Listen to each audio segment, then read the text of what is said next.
Welcome to the Glenn Beck program. I've got a couple of headlines. I'm going to show you one out of the Wall Street Journal here in just a minute. But I want to show you this one first. It's a protest over Albert Pujols. He's the baseball player at Busch Stadium. You ready? They're protesting the honor at the rally that we gave him. They have a protest there. They're protesting him now because I gave him an award. Can you show why they don't want him to receive this? Because, well, it's blank there, but I'll tell you what it said. It actually said here, they are protesting here because there should be high standards in what should be acceptable when it comes to those representing the Cardinals. Really? Pujols, he never said a word about the protest. When he accepted the award we gave him on Saturday, he just said, I want to thank God for giving me this platform. I believe it's more than a platform, and my job as a baseball player is to share the gospel of Jesus Christ. That's what he said here. Now, I just want to make sure you understand, now we are protesting the stadium and the Cardinals because this man accepted an award from me at a rally that everyone says was peaceful and non-offensive and non-political. They're now protesting his award that he received for being true to his wife, true to the game, and true to his faith. Wow, you really want it? That's where the left wants to stand, huh? Interesting.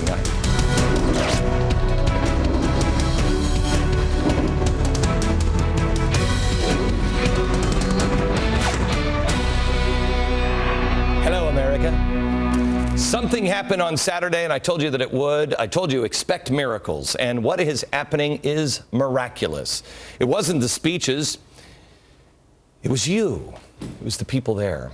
I said on my radio program earlier today, I don't think you know it yet, but you have won. The truth is like a fire. I told you got to stand in the blaze of truth, and everything else will burn around you. When you are living your life in lies, eventually they all come undone. Trust me, as a guy who lived half my life in lies, I know. And it ain't pretty when it comes undone. I've said for a long time, there's no need to hate. There's no need to get angry. And sometimes you do. Sometimes I do. But the people who are trying to destroy our country through lies and force are not enemies of yours or mine. They are enemies of the freedom of man and the ultimate truth that man is meant to be free and govern himself, that all those rights come from God, not from government. But that truth is being buried and distorted again today. But don't worry, you've already won. On Saturday, a fire was started. And they now are so busy on the left trying to put themselves out, but there's not enough dirt to cover this fire. There's not enough water to put this fire out. They actually want you to believe that this nation was not built on faith by men of good character. They want you to believe that a nation can survive without faith, character, and integrity. They want you to believe that the power of one, the power of the individual, the power of you saying, wait a minute, I'm going to give it a shot, is just not enough. They want you to believe, somehow or another, they want to convince you that you are a racist, that your neighbors are racist, that the majority of Americans are bad or evil or somehow or another angry and disgruntled. I've told you the opposite. You're the key. You are the answer. My theme song on my radio show says that. You are the key. You just have to remember that. You need to educate yourself, which you are. Have you seen the number of books sold this year on the founding principles? You just have to use common sense. It's pretty easy to do. Everybody has it. That's why it's called common. And you have to realize that what the founders said is right. And that is, Thomas Jefferson said, trust the people. They'll make mistakes from time to time, but they'll correct it. Trust the people. This Saturday, America was presented with a choice, and that choice is becoming clearer and clearer and clearer. I think you've delivered a knockout punch. I do. It may take a while, but this is it. You could have been everything they said you were. And quite honestly, I think in some cases you would have had reason to be, because you're a little hacked off. You should be, the things that have been said about you. But you weren't, because that's not who you are.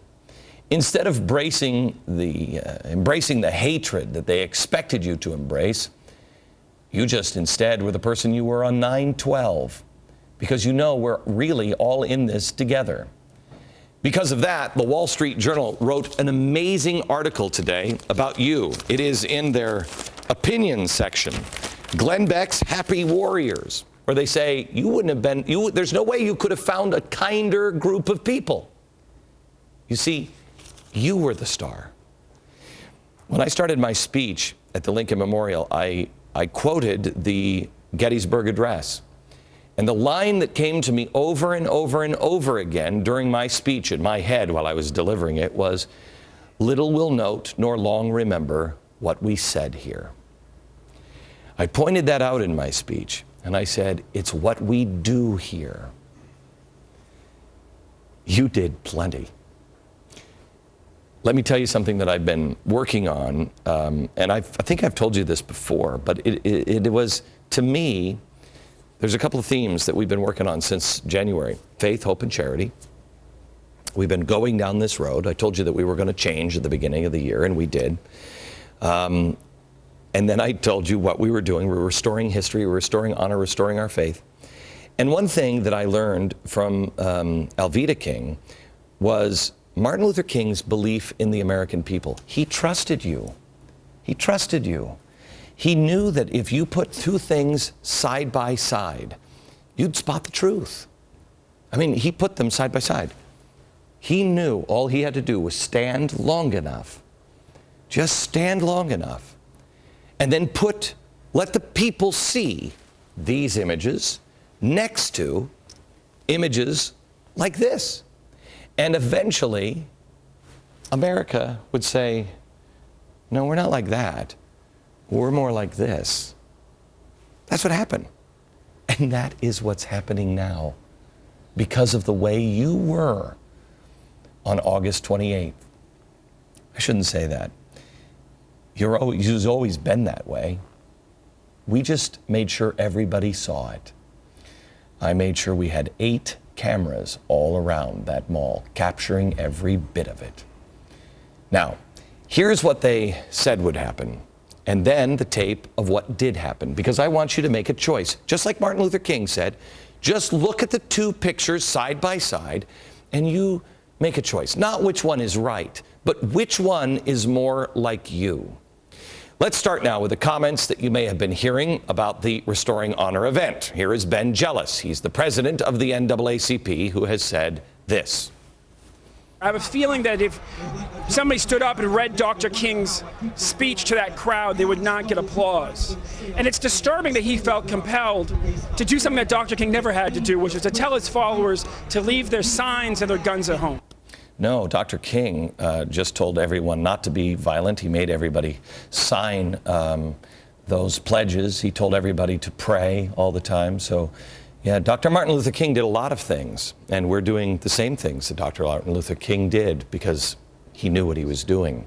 So here's a man who believes that you are so racist, so hateful, that he really truly believed, it's sad, but he really truly believed that if someone got up and said and quoted Martin Luther King on the stage, when they started speaking, they would be booed, they would disapprove. That is quite a claim. That's quite an image and quite a lack of faith or understanding in the American people. There were quite a few words about Dr. Martin Luther King Jr. at the event, but I just want to play 2 of them for you, and you listen how the crowd responded yourself.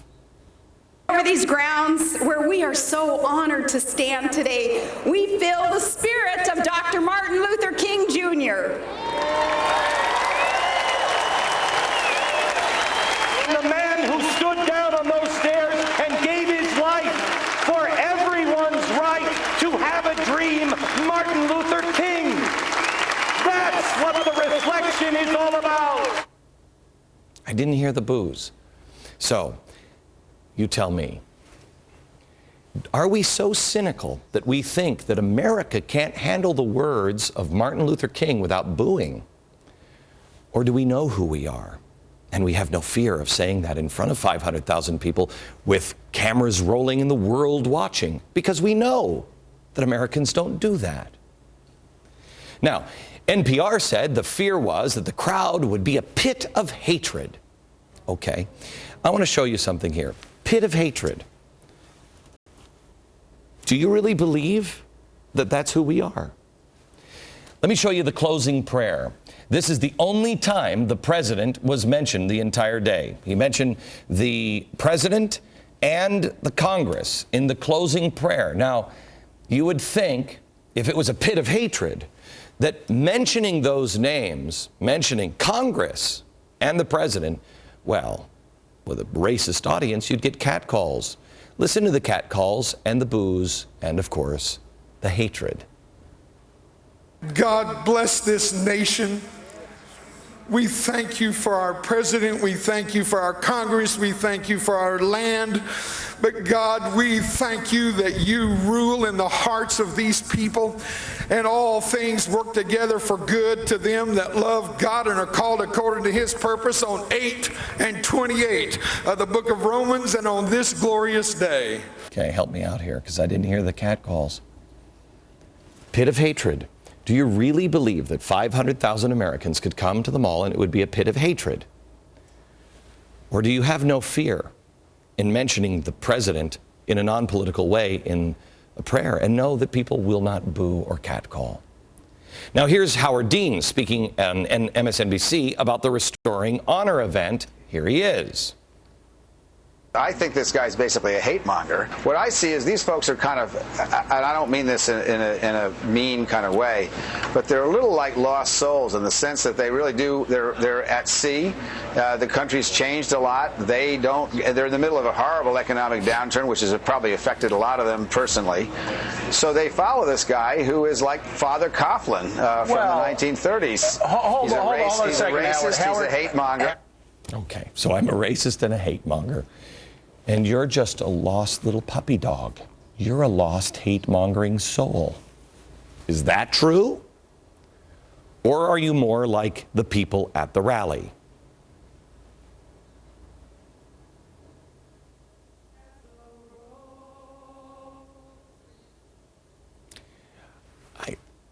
I don't think they look like little lost souls, do you?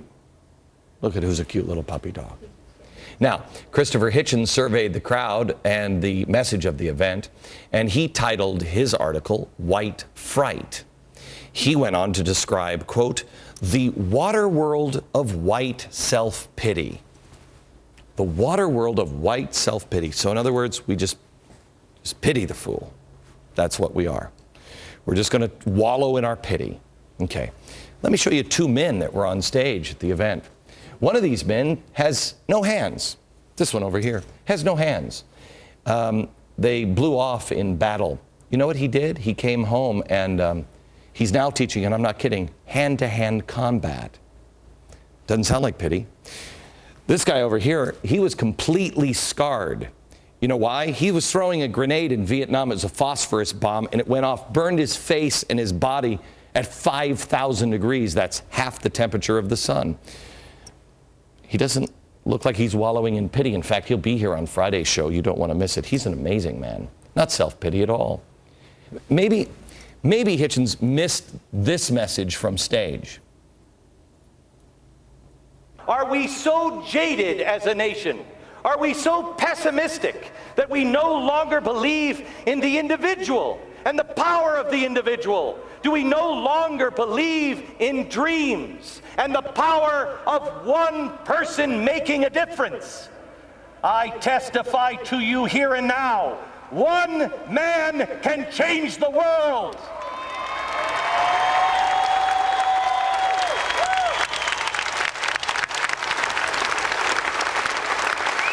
And I share with you an equal testimony